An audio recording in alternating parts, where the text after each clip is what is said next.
그런 시간이 됐으면 좋겠습니다. 자, 오늘 마지막 또 선교 예배에 이어서 선교에 관한 주제를 가지고 말씀을 나눌 텐데요. 오늘 제목은 예루살렘 총회입니다. 함께 따라하시겠습니다. 예루살렘 총회. 제가 선교사님들을 초청하지 않을 경우 사도행전을 중심으로 여러분에게 선교 예배의 메시지를 전하고 있는데요. 오늘 읽은 사도행전 15장이 기독교 역사상 최초로 열린 총회입니다. 총회가 뭐냐? 당회예요. 당회 아시죠? 예, 당회를 몇 주 전에 했잖아요. 당회를 처음으로 했어요. 그러니까 예루살렘 교회도 당회가 있죠. 지도자들이 있었고 리더들이 있었는데 중요한 이슈가 생긴 거예요. 그래서 회의를 안 할 수가 없어서 첫 번째 당회를 한 겁니다. 그러니까 당회라 그러니까 여러분 바로 이해가 되시죠? 자, 근데 이때 당회는 뭘 주제로 했을까? 뭐 예산이 어떻고 결산이 어떻고 이런 거 없었어요. 주제가 하나 있어. 주제. 무슨 주제냐? 이제 사도행전 1장 8절에 예수님이 제자들에게 예루살렘과 온 유대와 사마리아 땅 끝까지 내 증인이 되리라. 그러니까 선교하라고 말씀하셨잖아요. 근데 선교를 했습니까? 안 했습니까? 사도행전 배우신 분들은 아실 텐데요. 안 했어요. 안 했어요. 그러니까 어떻게 하냐? 8장 1절. 1장 8절의 거꾸로가 8장 1절이죠. 자, 하나님의 이 예루살렘 교회에 대한 하나님의 처분 방법이 있어요. 순종 안 할 때 뭘까요? 박해요, 박해. 그러니까 교회가 박해받는 이유가 두 가지가 있는데 너무 예수님을 잘 믿어서 박해받는 경우가 있고 너무 말 안 들어서 박해받는 경우가 있습니다. 근데 8장 1절에 박해를 받아서 흩어졌어요. 왜 흩어졌냐? 선교 안 하니까 강제로 선교시키려고 흩은 거예요. 자, 여기서 여러분 중요한 교훈을 깨달을 수 있죠? 자, 뭘 깨닫습니까? 선교 안 하면 어떻게 됩니까? 박해받습니다. 왜 아멘 안 하십니까? 이거 중요한 주제라고요. 사도행전의 큰 흐름이에요. 선교하라고 명령했어요. 1장 8절에. 근데 안 하니까 거꾸로 8장 1절에 박해로 흩어버리세요. 그래서 강제로 선교를 하는 거예요. 자, 이것이 사도행전의 큰 흐름인데 그러다 보니까 예수 믿는 사람들이 조금씩 이방인 중에서 생겨나기 시작했는데 그 대표적인 교회가 어떤 교회죠? 싹 다 까먹으셨네. 선교적 교회, 바로 안디옥 교회가 탄생하게 된 것입니다. 자, 안디옥 교회는 선교 비전과 목적을 가지고 기도하고 만든 교회일까요? 어쩌다 생긴 교회일까요? 아니에요. 기도하고 만든 교회가 아니라 어쩌다 생긴 교회예요. 어쩌다가. 왜 그러냐? 선교 안 하니까 흩어버렸다고요. 근데 어디까지 간 거예요? 안디옥까지 가서 어쩌다가 거기에서 안디옥 사람의 이방인 몇 사람에게 복음을 전했더니 교회가 생겨났는데 그 교회가 놀랍게도 예루살렘 교회도 안 한 세계 선교를 한 것입니다. 할렐루야. 여러분, 여기서 중요한 또 메시지를 얻을 수 있는 것은 뭐냐? 우린 예루살렘이 첫 번째 교회이고 거기가 부흥했기 때문에 하나님 그 교회를 쓰실 줄 알았더니 말 안 들으니까 그 교회 안 씁니다. 제일 큰 교회고 제일 중요한 사람이 모여 있음에도 불구하고 하나님의 눈이 가 있는 곳에 교회가 가 있지 않으니까 그 교회를 문을 닫아버려요. 그리고 하나님은 또 다른 교회를 세워서 주님의 관심이 있는 곳에 똑같은 관심이 있는 그 교회를 사용한 것이 바로 안디옥 교회입니다. 할렐루야. 그래서 바울과 바나바를 최초의 선교사로 보내지 않았겠어요? 근데 바울과 바나바가 그 교회 누구냐?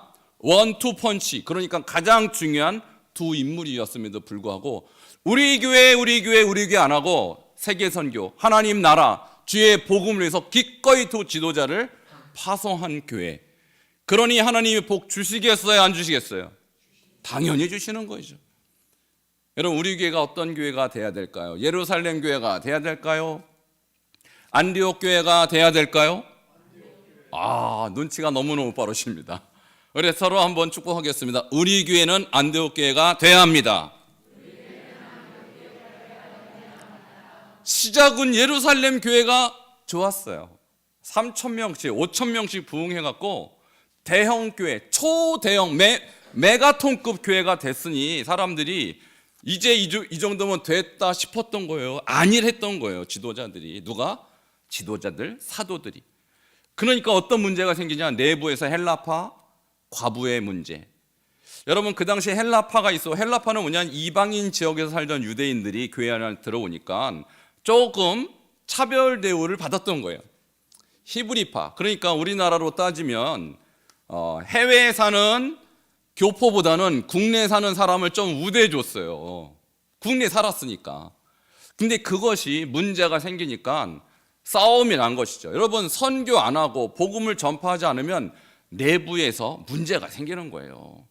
그러니 열심히 선교하시기 바랍니다. 그러니까 이 안디옥 교회는 복음을 전하고 열심히 선교하다 보니까 싸울 일도 없고 늘 관심이 하나님의 관점에 집중이 돼 있으니까 교회가 성령 충만했던 것이죠. 자, 그래서 바울이 복음을 전하고 1차 사역을 하고 돌아온 것이 14장까지의 이야기예요. 지금 제가 1장부터 14장을 간단하게 요약했습니다. 자, 이해되십니까? 자, 그리고 나서 15장이 예루살렘 청회예요. 엄밀히 말하면 8장 이후로 예루살렘이라는 단어가 나오지 않아요. 사도행전에. 그저 8장까지만 교회가 부흥하고 헬라파 또 히브리파 과부 문제 때문에 집사 세우고 그러다가 7장 끝나요. 그리고 8장 때 하나님의 매를 딱 맞고 흩어집니다. 그 다음부터 예루살렘 교회는 사도 외에는 남을 수가 없었어요. 그러니 예루살렘 교회가 무슨 소용이 있습니까? 그러니까 엄청나게 컸던 교회, 엄청나게 부흥했던 교회지만 하나님이 딱 치니까 교회에 남을 사람이 그저 사도들 외에는 남지 않았다. 근데 사도들도 사실은 갔어야 되는데 고집핀 거예요. 우리는 죽어도 못 가. 우리는 죽어도 예루살렘 지킬 거야. 이거 완전히 고집입니다. 그들이 갔어야 돼요, 원래는. 그러니까 8장, 9장, 10장, 11장, 12장, 13장, 14장까지 예루살렘 교회 얘기가 없고 오히려 중간에 흉년이 들어서 예루살렘이 경제적으로 몰락합니다. 그러니까 바울이 이 예루살렘 교회를 돕기 위해서 이방인 교회를 순회하면서 모금을 해요. 그리고 그 헌금을 예루살렘 교회에 갖다 줘요. 자, 무슨 말이냐? 선교 안 하는 교회 경제적으로 몰락합니다. 아멘이십니까? 여러분, 우리 교회 재정이 풀리려면 어떻게 해야 돼요? 선교하셔야 돼요. 할렐루야. 선교하는 교회는 하나님이 재정을 부어주시는 것입니다. 제가 1년 동안 우리 교회에서 12분을 선교했습니다. 12분. 여러분, 각 선교회별로 5만 원씩, 또 어떤 선교회는 10만 원씩.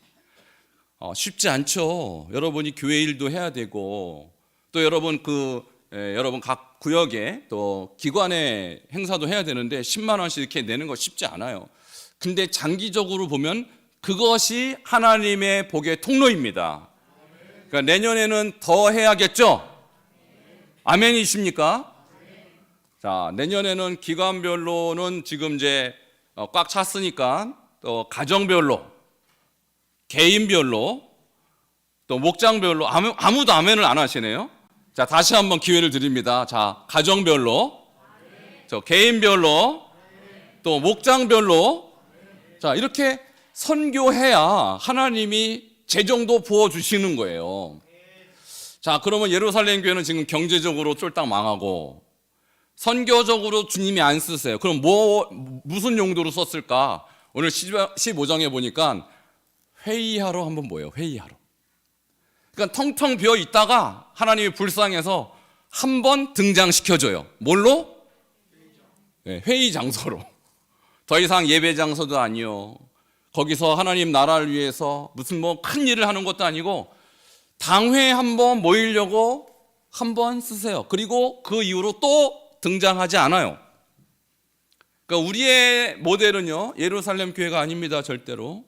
우리는 안디옥 교회를 모델로 해야 하는 것입니다. 자, 그러면 예루살렘 총회에서 뭘 다뤘을까? 어떤 주제를 다뤘을까? 이것이 오늘 중요한 것인데요. 15장 1절 함께 보도록 하겠습니다. 15장 1절 조금 뒤로 넘겨야 돼요. 예, 같이 읽겠습니다. 시작. 어떤 사람이 유대로부터 내려와서 형제들을 가르치되 너희가 모세의 법대로 할례를 받지 아니하면 능히 구원을 받지 못하리라 하니. 자, 안디옥 교회에 지금 이 선교적인 교회에 누가 왔어요. 근데 그 사람이 유대로부터 왔다. 어디로부터 온 걸까요? 그러면 그렇죠. 예루살렘 교회로부터 온 거예요. 그러니까 예루살렘 교회는 처음엔 복된 교회, 부흥하는 교회, 사람들이 들어와서 유무상통하고 서로 사랑하는 교회였다면 이제는요 문제 덩어리가 돼버리고 말았어요. 그래서 오히려 부흥하는 교회, 선교하는 안디옥 교회 와서 문제를 일으킵니다. 무슨 문제를 일으키냐? 너희가 모세의 법대로 할례를 받지 아니하면 능히 구원을 받지 못한다라는 쓸데없는 말을 한 거예요. 자, 지금 저 문제는요 안디옥 교회의 성도들을 굉장히 혼란스럽게 만들어서 지금 누가 담임 목사입니까? 지금 바울과 바나바가 담임 목사고 그 두 사람이 지금 선교지를 돌아갔다가 14장 마지막 절에 보면 다시 돌아옵니다. 그러니까 1년 동안 다시 안디옥 교회를 목회를 해요. 근데 그 목회하고 있는데 유대로부터 예루살렘으로부터 한 사람이 오더니 누군지는 이름이 나오지 않지만 이 건전하게 선교적인 교회를 흔들어 놔요. 당신들 할례 받아야 구원 받는다고. 이것은요 절대로 복음적인 말씀이 아니었던 것이죠. 그래서 여기에서 선교적 갈등이 일어나는 거예요. 자, 바울과 바나바는 그렇게 가르치지 않았는데 할례는 유대인의 일종의 율법 행위예요. 근데 그것이 구원과 무슨 상관이 있습니까? 자, 여기에 대해서 바나바와 바울이 어떻게 말을 했을까요? 15장 2절 같이 보겠습니다. 시작. 바울 및 바나바와 그들 사이에 적지 아니한 다툼과 변론이 일어난지라. 형제들이 이 문제에 대하여 바울과 바나바와 및 그 중에 몇 사람을 예루살렘에 있는 사도와 장로들에게 보내기로 작정하니라. 자, 이 사람들과 예루살렘에서 온 그 유대주의자, 할례를 받아야 구원받는다 주장했던 사람과 바울 및 바나바 사이에 다툼이 일어났어요. 왜냐? 바울과 바나바는 쓸데없는 얘기하지 마라. 우리 예수 믿음으로 구원받는 거지. 무슨 할례를 받는다고 구원을 받느냐. 큰 다툼이 일어났어요. 그러니까 이 문제를 그러면 예루살렘 교회 지도자들과 함께 모여서 회의를 합시다. 그래서 우리가 결론을 냅시다 하고 몇 사람을 예루살렘으로 보냅니다. 그러니까 잠잠했던 예루살렘 교회가 드디어 사람이 모이기 시작한 거예요. 회의하려고. 자, 15장 5절에 회의 내용이 등장합니다. 자, 5절 바리새파 사람들, 유대주의자들이죠. 그 사람들은 교회 안에 있었지만 아주 생각이 협소한 그런 보수적인 생각을 갖고 있었어요. 15장 5절 읽겠습니다. 시작. 바리새파 중에 어떤 믿는 사람들이 일어나 말하되 이방인에게 할례를 행하고 모세의 율법을 지키라 명하는 것이 마땅하다 하니라. 자, 이 사람은 바리새파 출신의 성도였어요. 그러니까 이 사람은 율법주의자였죠. 모세 율법을 지켜야 됩니다. 이방인에게 할례를 해야 구원받습니다. 이 의견이 바로 예루살렘 교회의 공식적인 의견이었던 거예요. 그러니까 여기에 대해서 베드로가 등장합니다. 자, 베드로는 뭐라고 말했을까요? 베드로도 사실은 9장까지 보면 베드로도 선교적 회심을 하지 않았어요. 그러니까 그가 끝까지 선교지 안 나가고 예루살렘을 지켰던 거예요. 근데 환상을 보죠. 보자기가 내려오는데 3번이나 내려옵니다. 그 안에 뭐가 있습니까? 유대인들이 먹지 못하는 기는 거, 날개 달린 그런 어떤 곤충들, 또 유대인들이 이 혐오하는 그런 짐승들이 막 있는 거예요. 그걸 3번이나 먹으라는 거예요. 무슨 꿈일까요? 무슨 환상일까요? 이방인 선교하라는 환상이에요. 왜 3번이나 보여줬을까요? 베드로가 못 깨달으니까 하나님이 선교적 메시지를 던지는 것입니다. 그래서 결국은 고넬료의 집에 가서 복음을 전했더니 그 자리에 성령이 임했던 것입니다. 할렐루야. 그리고 베드로의 눈이 열린 거예요. 이방인에게도 성령이 내리는구나. 나는 유대인에게만 내리는 줄 알았더니 아니었구나. 선교적 회심을 9장에서 합니다. 그러니까 베드로는 지금 15장에서는요 선교적으로 열려 있을 때였어요. 그리고 이렇게 말합니다. 베드로는 15장 9절에서 11절에 자기의 생각을 이렇게 말했습니다. 함께 9절 읽겠습니다. 시작. 믿음으로 그들의 마음을 깨끗이 하사 그들이나 우리나 차별하지 아니하셨느니라. 자, 베드로의 생각은 복음주의라고 말할 수 있는 그런 생각이에요. 차별이 없다. 이방인이나 우리나 내가 경험했다. 나도 처음에는 아닌 줄 알았더니 성령이 내리더라. 차별이 없다. 10절입니다. 시작.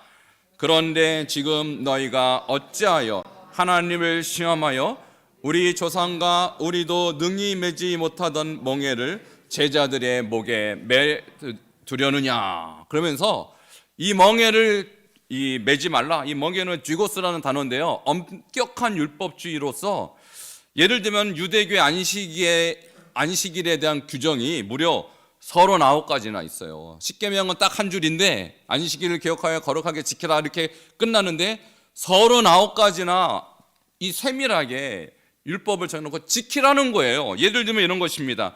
곡식을 거두지 말 것, 반죽을 하지 말 것, 그 뒤에 다음 페이지 넘으면 있어요. 고기를 굽지 말 것, 바늘로 2번 깁지 말 것. 이거 안식일에 하면 안 된다는 거예요. 자, 머리털을 밀지 말 것. 그 다음 페이지에 소금을 치지 말 것. 이게 안식일에 지켜야 할 규례라는 거예요. 이것이 누가 만든 거예요? 하나님이 주신 거예요? 자기들이 그냥 만든 거예요?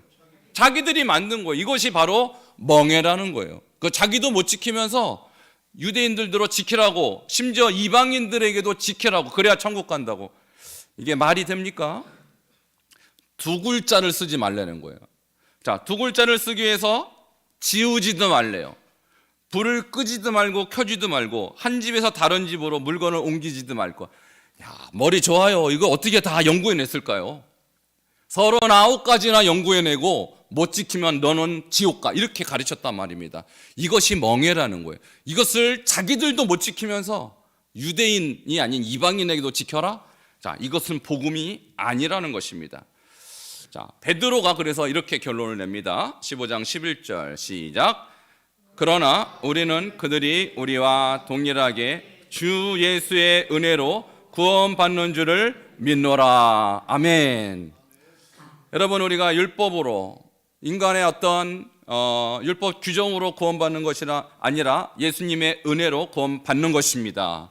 자, 저나 여러분이나 은혜로 구원받았습니다.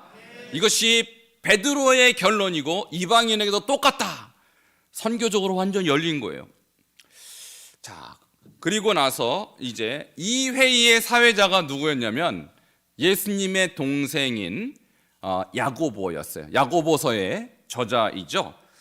그래서 야고보는 이렇게 결론을 맺습니다. 자, 15장, 오늘 본문인데 20절과 15장 20절과 21절인데 20절 같이 보도록 하겠습니다. 사도행전 15장 20절 뒤로 좀 넘어가서, 저기 예루살렘 공회의 결론, 예루살렘 당회의 결론이에요. 같이 읽겠습니다. 시작. 다만 우상의 더러운 것과 음행과 목매어 죽인 것과 피를 멀리하라고 편지하는 것이 옳으니. 자, 다른 것은 다 관두고 뭐 할례라든지 안식일 규정이라든지 이런 거 다 그것은 이방인에게 멍에와 같은 것이다. 그러나 우리가 예수 믿는 자라면 꼭 지켜야 될 것은 우상의 더러운 것을 멀리하라. 할렐루야. 음행하지 말라. 할렐루야. 자, 목매어 죽인 것과 피를 멀리하라. 이것도 역시 우상 숭배의 행위에 관계가 있는 것들이에요. 그러니까 우리가 예수 믿는다면 여러분, 우상은 결코 타협해서는 안 됩니다. 자, 이것은 이방인이든지 유대인이든지 반드시 지켜야 할 하나님의 말씀인 것이죠. 자, 그리고 음행도 안 돼요. 이런 것들은 7계명에 정확하게 나와 있는 거예요. 그러니까 이런 죄들을 멀리하는 것 외에는 멍에를 지어선 안 된다라는 거예요. 그러니까 여러분, 예수 믿을 때 본질이 있고 비본질이 있어요. 근데 본질은 뭐냐? 우리가 어떤 외적인 또 어떤 이 규례를 지킴으로 구원받는 것이 아니라 예수를 믿음으로 구원받는 것이고, 예수 믿는다는 것은 우상 숭배를 버리는 것이고 음행을 버리는 것입니다. 자, 이런 어떤 본질적인 것 외에는 우리가 너무 다른 것을 주장해서 안 된다는 거예요. 예를 들면 남자는 꼭, 예전에 그랬죠. 남녀 유별이어서 남자는 이쪽에 앉고 여자는 이렇게 앉는데, 여자석에 남자가 한 명 앉았다 그러면 어떻게 돼요? 지옥 간다고 막 그렇게 저주를 했어요, 예전에는. 자, 그게 본질입니까 아닙니까? 아니라고요. 근데 이 문제가요, 한국 교회 초대교회에 있었어요. 이 문제가. 자, 그림 하나 보여드리겠습니다. 전북 김제라는 곳 아십니까? 거기서 혹시 사셨던 분 계셔요? 예. 아, 그러시군요. 거기 김제에 가면요, 금산교회라고 있어요. 가보셨어요, 권사님? 금산교회가 어떻게 생겼냐? 기역자로 생겼어요. 자, 테이트라는 미국 선교사가 전도를 하다가 김제를 들렸는데, 거기에 조덕섬이라는 돈 많은 부자에게 복음을 전하고, 당신 교회를 집을 교회로 만들고 싶소 하니까 이 조덕섬이 할렐루야 아멘 하고 교회를 자기 집을 교회로 내는 사랑채예요, 저기가. 근데 지금 어떻게 생겼어요? 기역자로. 왜 기역자로 생겼을까요? 그렇죠. 그 당시는 남녀 유별이에요. 그래서 함께 앉을 수가 없어요. 그래서 안에 보면요, 강대상이 저렇게 기역자의 가운데 있고, 이쪽은 남자, 이쪽은 여자, 이렇게 앉았단 말이에요. 저게 꼭 한번 가보셔야 돼요. 저기 굉장히 재밌습니다. 자, 근데 저때 선교사들이, 미국 선교사들이 와서 무슨 소리냐, 이게 무슨 전 근대적인 사고방식이냐, 교회를 미국처럼 똑바로 지어야지, 반석 중앙교회처럼 이렇게 똑바로 짓고 위로 멋있게 지어야지, 벽돌로. 이렇게 했다면 교회를 세울 수 있었을까요? 못 세웠죠. 그 당시에 어떻게 이렇게 똑바로 짓습니까? 남녀 유별인데. 그러니까 이것은 본질이 아니기 때문에 선교사들이 양보한 거예요. 그래, 기역자로 짓자. 그래서 가운데는 선교사가 복음을 전하는데 남녀 볼 수 있지만 서로는 못 보게 했다고요. 자, 요즘도 그런 교회가 있을까요? 지금은 없죠. 그러니까 그 시대는 저게 본질의 문제가 아니라 문화의 문제였기 때문에 선교사들이 이해를 해줬단 말이에요. 근데 그때 무슨 소리냐, 남녀 차별이 어딨냐, 그냥 같이 예배를 드리게 했다면 아무도 교회 못 오는 거예요. 이것을 선교사들이 이해하고 양보를 했어요. 참 지혜로운 양보라고 생각합니다. 자, 그런데 또 다른 문제가 생겼습니다. 자, 그 다음 사진을 보면요, 그 교회의 주인이 누가 그랬어요? 조덕삼 장로가 그 집의 주인이고, 이자익은 누구냐? 그 주인의 종이에요. 종, 마부, 말 밥을 먹이는 사람이었다고요. 근데 조덕삼이가, 이자익 자기 하인이죠, 자기가 너도 예수를 믿어라 하고 복음을 전하니까, 주인이 믿으라는데 어떻게 합니까? 믿었어요. 같이 예배를 했는데 은혜를 충만하게 받아버린 거예요. 성령이 역사하고 난리가 난 겁니다. 그래서 믿음이 급성장한 거예요. 자, 이제 장로를 뽑습니다. 최초의 장로 투표를 하는데 누가 뽑혔을까요?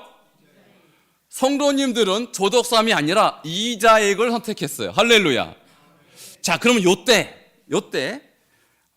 문화적으로 봤을 때, 그 당시 문화적으로 봤을 때 당연히 주인이고 돈 많고 당연히 많이 배운 사람이 장로가 되는 것이 맞죠. 그러나 복음은 그런 차별을 하지 않는다라는 거예요. 예수를 믿는 자들에게는 남녀 유별이 없습니다. 자리는 따로 앉을지언정 예수의 영, 성령이 임재하는 것은 차별이 없다, 이 말입니다. 못 배워도 성령이 임하는 것입니다. 무식해도 성령이 역사할 수 있는 것입니다. 만일 이 부분에 대해서 선교사가 타협했거나 아니면 현지 지도자들이 타협했다면 한국 교회는 설 수 없었던 거예요. 이게 선교의 굉장히 중요한 역사적인 하나의 사료예요. 결국은 조덕삼 장로가 이렇게 말합니다. 오늘 이자익이 첫 번째 장로로 설춘된 것은 하나님의 뜻입니다. 진짜 복음을 받은 사람이에요, 이 조덕삼 장로가. 그러니까 나를 장로 안 시키고 저 무식한 이자익을 장로시켜 하고 그 교회를 문 닫아! 그러면 저 사람은 가짜 그리스도인 거예요. 근데 복음은, 참 복음은 그렇지 않다라는 것입니다. 비록 내가 아니어도 하나님이 쓰시는 자가 내 종이라면 그 사람을 높이는 것이 복음의 능력인 것입니다. 이것이 한국 초대교회 선교의 굉장히 아름다운 이야기예요. 그러고 나서 두 번째 장로를 뽑습니다. 드디어 조덕삼 장로가 두 번째 장로로 피택이 돼요. 근데 너무나도 아름다운 것은 조덕삼 장로가 우리 교회도 이제 목사가 필요하지 않겠느냐, 선교사님들은 언젠가 떠날 텐데 누가 목사가 돼야 되느냐, 바로 저 몸종이었던 이자익 장로를 평양신학교에 보내서 최초의 대한민국 1호 목사를 만듭니다. 할렐루야. 그리고 저 이자익 목사는 기독교 역사상 처음으로 3번이나 총회장을 했던 위대한 목사로 역사에 기록이 났습니다. 여러분, 이것이 복음입니다. 어떻게 앉느냐, 이건 본질이 아니에요. 그러나 어떻게 앉느냐에 따라서 하나님의 역사가 갈라지지 않아요. 하나님의 역사는 따로 앉아도 남자에게도 역사하고 여자에게도 역사하는 것입니다. 그리고 종에게도 역사하고 주인에게도 역사하는 것입니다. 한국교회 가장 위대한 목사로 기억남은 이자익 목사는 바로 조덕삼 장로라는 훌륭한 주인의 혜택을 사실 받은 거예요. 그러나 저 주인의 마음에도 성령이 역사했고 저 종의 마음에도 성령이 역사했기 때문에 이 아름다운 역사가 한국 교회사에 기록이 된 것입니다. 말씀을 맺겠습니다. 여러분, 선교회는요, 본질이 있고 비본질이 있어요. 신앙생활에도 본질이 있고 비본질이 있어요. 어떻게 앉느냐, 의자를 어떻게 놓느냐, 여러분 등을 몇 개를 하느냐 안 중요합니다. 이래도 되고 저래도 돼요. 그러나 본질은 무엇입니까? 우리가 예수 안에서 하나가 되어야 하는 것입니다. 우리가 예수 복음을 위하여 자기 자신을 주님 앞에 온전히 내려놔야 하는 것입니다. 오늘 이와 같은 선교의 역사가 우리 교회와 또 우리를 통하여 앞으로 이루어질 선교 현장에서 일어나기를 주 이름으로 축원합니다. 함께 기도하시겠습니다. 오늘 선교 예배를 통하여서